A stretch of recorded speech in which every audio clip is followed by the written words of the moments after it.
مسلمان کی صحت بھی اچھی ہوتی ہے, خوراک پہ کنٹرول کرتا ہے.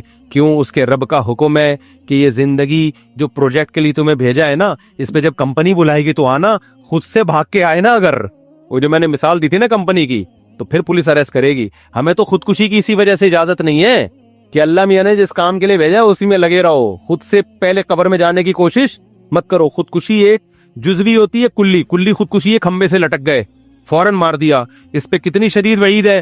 حدیث میں آتا ہے جس نے اپنے آپ کو جس طرح سے قتل کیا, جب تک قیامت قائم نہیں ہوگی نا, برزخ میں اسی طرح مارتا رہے گا. یہ کلی طور پر. اور ایک ہے جزوی, سگریٹیں پھونک کے مار رہا ہے اپنے آپ کو. وزن بڑھتا جا رہا ہے, ڈاکٹر کہہ رہے ہیں تو لڈو کم کر دے ورنہ تو لڈو بن جائے گا تھوڑے دنوں میں. لڈو بن گیا پورا, پھر بھی لڈو پھوڑے جا رہے ہے نا. اور جب اس کو سمجھایا جائے تو کہتے ہیں میٹھا کھانا کیا ہے؟ سنت ہے. پھر تیجے کا کھانا, 40ویں کا کھانا, شب برات کا کھانا, 12 ربیع الاول کا کھانا, محرم کے کھانے. ہمارے نبی سے اس قسم کا کوئی کھانا کھانا ثابت نہیں ہے. صرف ایک کھانا نبی نے کھلایا, وہ ہے ولیمہ. بس شادی جب بھی کی کھانا کی, اس کے علاوہ کوئی دعوت نہیں ہے. یہ اس لیے رکھی تاکہ اس کو کریں لو, آئی بس اپریشیٹ کریں اس کو. ایک کھانا حدیث میں آتا ہے ولیمہ پیغمبروں کی سنت ہے. یہ بتانے کے لیے ہم نے بہت اچھا کام کیا ہے, اس پہ دعوت ہوگی. کیونکہ لوگ اس کو اچھا نہیں سمجھ رہے ہوتے نا.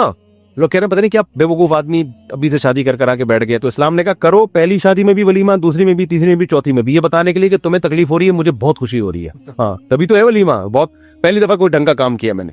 تو اب اس سے 4 شادیاں بھی آ گئی. دنیا جب دل لگانے کے 4 شادیاں کس کے لیے کرنی ہے؟ اللہ کی, پیغمبروں کی سنت ہے. نسل بڑھانا کس کی سنت ہے؟ پیغمبروں کی. ہم اس لیے کر رہے ہیں. اب اس میں اگر مزہ بھی آ رہا ہے تو آنے دو یار. جب افطاری میں بھی تو مزہ آتا ہے نا. اب آپ افطاری, کوئی غیر مسلم آئے بولے تو یہ سموسے کیوں کھا رہا ہے افطاری میں؟ آپ بولے اللہ کا حکم ہے. ابے تیرے تو مزہ آ رہا ہے اس لیے کھا رہا ہے تو آپ کیا جواب میں دو گے؟ بھائی جب اللہ کو مجھے یہ دیکھ کے مزہ آ رہا ہے کہ مجھے مزہ آ رہا ہے تو آنے دو نا. اللہ بھی خوش ہے, میں بھی خوش ہوں. کیا ہے تجھے کیا تکلیف ہو رہی ہے؟ کیا خیال ہے؟ 1 گھنٹہ پہلے کھاتا تو مزہ تو آتا, لیکن اللہ خوش نہیں ہوتا. تو اللہ کو اس میں مزہ آ رہا ہے, اللہ بھی خوش ہے. اللہ ہی تو کہہ رہا ہے کھاؤ نا, کھاؤ. اللہ تو ہم کھا رہے ہیں, مزہ بھی آ رہا ہے, اللہ بھی خوش ہو رہا ہے. تو اسی طرح شادیوں میں اللہ نے کہا مزہ بھی آئے گا اور اللہ بھی کیا ہوگا؟ خوش ہوگا. کیونکہ اس مزے سے یہ چاہتا ہے اللہ کی یہ مزہ تم کرو.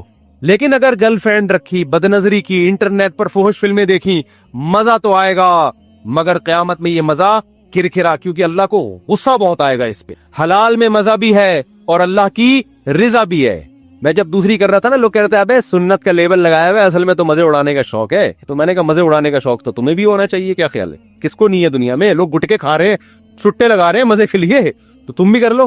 میں تو کر اس لیے, میں نے کہا یار جب اللہ کو خوشی ہو رہی ہے کہ اگر مجھے مزہ آ رہا ہے تو اللہ کو خوشی ہو رہی ہے, تو میں کیوں نہیں کروں ایک کام. بھائی ویسے آتا واتا نہیں ہے, یہ دماغ میں رکھ لینا, حقیقت بتا رہا ہوں میں. کیونکہ ابھی کل ایک بندے کا چند دن پہلے ایک بندے کی پرچی آئی کہ میں نے دوسری کی ہے, مجھے بالکل بھی مزہ نہیں آ رہا. مجھے اس کا حاصل لیا تھا کیونکہ میری بیوی دھمکی دے رہی ہے, گھر آئی نا الٹا لٹکا کے ماروں گی تجھے میں. سالے الگ ڈنڈے ونڈے لے کے چل رہے ہیں. لیکن اگر آ بھی جائے تو بھائی اس پہ اللہ کو کوئی غضب نہیں ہے. اللہ اس پہ کیا ہے؟ خوش ہے. کیوں؟ اس پہ بہت ساری برکتیں ہوتی ہیں. آپ ایک عورت کو بچا لیتے ہو برائی سے, آپ خود برائی سے بچتے ہو, آپ کو اولاد ملتی ہے, آبادی بڑھتی ہے. اس سے ملک میں جوانوں کا ریشو کیا ہوگا؟ زیادہ. بوڑھوں کا ریشو جوانوں کے مقابلے میں کم. کھانے والے کم, کمانے والے زیادہ. تبھی تو یورپ چاہتا ہے 1 بچے پہ 20-20 لاکھ روپے انعام دے رہا ہے وہ, پاکستانی اعتبار سے, کہ پیدا کرو. ان کو پتا ہے کہ یار ہمارے پاس سب کچھ ہے, نسل ہی نہیں ہے, لہذا ہم ویسے ہی ختم ہو رہے ہیں. اور ہمارے پاس کچھ بھی نہیں ہے, ایک نسل ہی ہے. اگر یہ بھی ختم کر دی نا تو نہ نسل ہوگی نہ ٹیکنالوجی ہوگی, ایویں ہی ختم ہو جائیں گے ہم. ٹھیک ہے نا. تو دونوں چیزیں ساتھ ساتھ چلاؤ, بچوں بھی پیدا کرو, پڑھاؤ بھی, تربیت بھی کرو ان کی. تو خیر اس لیے بھائی شادیاں بھی ہیں اسلام میں, اور اسلام تو جلدی شادی کا حکم دیتا ہے. عورتوں کے گھر بستے ہیں اس سے. تو میں نوجوانوں سے کہتا ہوں نہ فلمیں دیکھو, نہ لڑکیوں سے دوستیاں لگاؤ. کیا کرو بھائی؟ نکاح کرو. اور آخری بات, بالکل واقعی سچی مچی کی آخری بات, اب میں بالکل کائنڈلی بیٹھ گیا, آخری سچی مچی کی آخر.